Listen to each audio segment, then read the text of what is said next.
नमस्कार, आप देख रहे हैं न्यूज 37 इंडिया और समय हो चला है अब खबरों का। मैं लोकेश बंसल आपको लेकर चलता हूं खबरों की दुनिया में। उत्तर प्रदेश के जनपद बुलंदशहर में जिला सहकारी बैंक लिमिटेड के सभागार में एक सहकारी संवाद एवं आपसी वार्ता का आयोजन उत्तर प्रदेश के सहकारिता भारती के प्रदेश अध्यक्ष रमाशंकर जायसवाल के मुख्य आतिथ्य में आयोजित हुआ। कार्यक्रम के दौरान बिन सहकारिता नहीं उद्धार के लिए किसानों को जहां प्रेरित किया गया, तो वहीं मुख्य अतिथि रमाशंकर जायसवाल ने अपने संबोधन में सहकारिता पर प्रकाश डालते हुए कहा कि किसानों की समृद्धि का रास्ता सहकारिता से ही संभव है, क्योंकि किसानों की आय को केवल सहकारिता के माध्यम से ही दोगुना किया जा सकता है तथा सहकारी समितियों के माध्यम से ही किसानों का उत्थान भी संभव है। जिसके लिए उन्होंने किसानों से आह्वान करते हुए कहा कि किसानों को अपनी फसल अर्थात उत्पाद को सहकारी समितियों के माध्यम से ही सीधे उपभोक्ता तक पहुंचानी चाहिए, जिससे किसान व उपभोक्ता दोनों को ही फायदा मिलेगा। संवाददाता दीपक शर्मा की रिपोर्ट। कि पूरे प्रदेश में सहकारी संवाद के माध्यम से हम सहकारी समितियों से और प्राथमिक समिति जो हमारी पैक्स की समितियां हैं उनसे और संवाद के कार्यक्रम के तहत उनसे रूबरू होने के लिए ये दौरा चल रहा है। अभी लगभग हम लोगों ने 20-25 जिलों का दौरा किया है और बुलंदशहर आने के बाद तो ऐसा लगा कि यहाँ की लगभग 80% पैक्स समितियाँ उपस्थित रहीं और इससे बहुत खुशी हुई, क्योंकि हम लोगों को पैक्स समितियों के माध्यम से ही कार्य को आगे बढ़ाना है।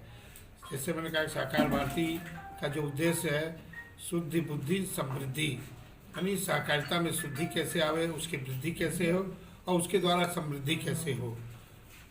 ध्येय वाक्य भी मैंने जैसे बताया कि बिना संस्कार नहीं सहकार और बिना सहकार नहीं उद्धार। कोऑपरेटिव ही एक ऐसा माध्यम है जो देश की आर्थिक परिवेश को बदल सकता है और वो हमारे उच्च नेतृत्व प्रधानमंत्री से लेकर मुख्यमंत्री को भी ये आभास है कि गांव के विकास को के द्वारा ही हम विकास की और धारा गंगा बहा सकते हैं। तो उसी के तहत हम लोगों का सहकार भारती के माध्यम से संवाद कार्यक्रम के तहत सभी जिलों में प्रवास का कार्यक्रम ये चल रहा है। अध्यक्ष जी, आज आपके सामने किस तरह की समस्याओं को यहाँ लोगों द्वारा रखा गया और क्या कुछ सुझाव दिए गए? समस्या तो अभी बहुत ज़्यादा सुझाव नहीं है, लेकिन जहाँ देखने को मिलता है कि जो ये प्रशासनिक तबका है, प्रशासनिक तबका और हमारे जो सहकारिता का जो मूलभूत उद्देश्य है कि सहकारिता सहकारी अपने समितियों के हाथ में रहे, लेकिन कुछ सहकारी समितियां उसको सह के बजाय स्व कर ली है। स्व माने सब हमारा, तो सहकारिता का उद्देश्य वहीं विफल होता है और फिर वो सहकारिता वहाँ फेल होती है। हम उस स्व को सह में बदलने के लिए बिना सरकारी और ये सहायता के हम अगर सहकारिता को आगे बढ़ाते हैं तो अपने आप जो है हमको बाकी योजनाएं अपने आप मिलने शुरू हो जाती हैं। क्या आपका इशारा भ्रष्टाचार की तरफ है? अब इसके बारे में निगेटिव बोलना तो ठीक नहीं है, लेकिन उत्तर प्रदेश बिहार इधर के जो मैंने बताया कि दक्षिण के प्रांत जो है सहकारिता के माध्यम से बहुत आगे बढ़ चुके हैं। मैं बताऊं, बेलगांव में मैं गया था, वहाँ पर सहकारी बैंक इतने ज़्यादा हैं कि नेशनलाइज बैंक, मैं स्टेट बैंक से रिटायर हुआ हूँ, वहाँ स्टेट बैंक की एक आध शाखा भी नहीं मिली ठीक से, यानी वहाँ नेशनलाइज बैंकों का एकदम अभाव रहा, क्योंकि वो उनके आगे टिक नहीं पाए। सहकारी बैंक उनको 1% अधिक ब्याज देते हैं। लोगों का इतना विश्वास है सहकारी बैंकों पर कि सारी पूंजी उन्होंने वहाँ जमा की है। तो कहने का तात्पर्य है कि जब सहकारिता पर विश्वास बढ़ेगा तो निश्चित रूप से जो है हमारा जो दोहन हो रहा है, जो हमारे लोगों का शोषण हो रहा है, वो निश्चित बंद होगा। सर, विशेष क्या किया जा रहा है, मतलब बढ़ावा देने के लिए? बढ़ावा देने के लिए जैसे मैंने बताया कि हम पहले तो उनकी समस्याओं से रूबरू हों और उन समस्याओं को हमने जगह जगह उसको लिखा है और उसको लेकर के हम एक पूरा व्यू बना करके और सहकारिता मंत्री को हम मिलेंगे और उनसे इस संदर्भ में और वार्ता करेंगे कि ये देखने को क्षेत्र में आ रहा है, आप इस पर कार्रवाई करें, इसको सुधारें। सर, अभी तक आपने क्योंकि कई जगह का भ्रमण किया होगा, तो किस तरह की चीज़ें निकल के सामने आ रही हैं, किस तरह की निकल के जो दिक्कतें आती हैं? जैसे मान लीजिए पैक्स की समितियों में सचिव कहीं नहीं है, सचिव की कमी, एक सचिव के ऊपर कई जिम्मेदारियां हैं, सचिव को वेतन नहीं मिलता है।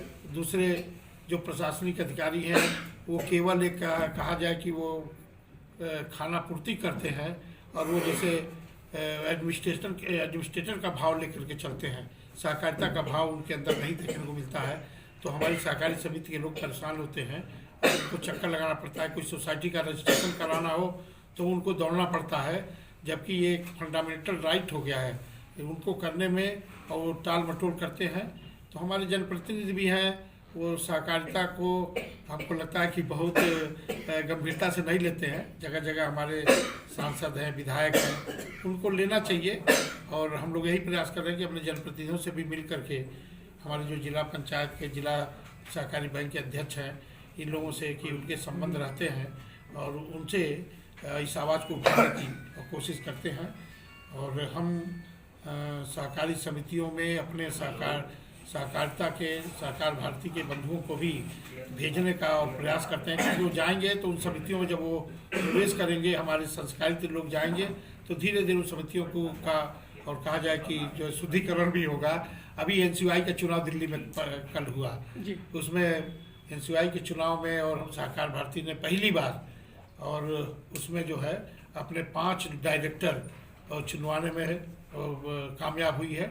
और ये हमारे लिए बड़ी खुशी की बात है कि 5 डायरेक्टर एनसीयूआई जो सर्वोच्च संस्था सहकारिता की, उसमें हम विजयी हुए हैं। ठीक है सर।